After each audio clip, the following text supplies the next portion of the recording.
नमस्कार, आप देख रहे हैं N24 न्यूज गुजरात। सूरत शहर के पूना गांव विस्तार के पूना केनाल रोड पर आई हुई परम हॉस्पिटल के पास मेन रोड पर रोड धराशायी होने से तंत्र की बेदरकारी आई सामने।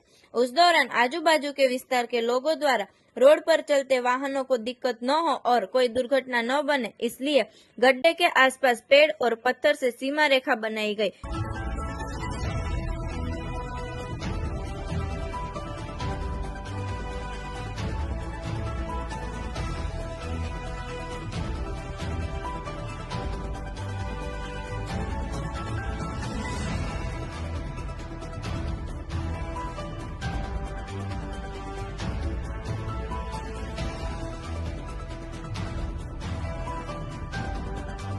देखते रहिए N24 न्यूज गुजरात, सिर्फ हम तक ही नहीं, सब तक।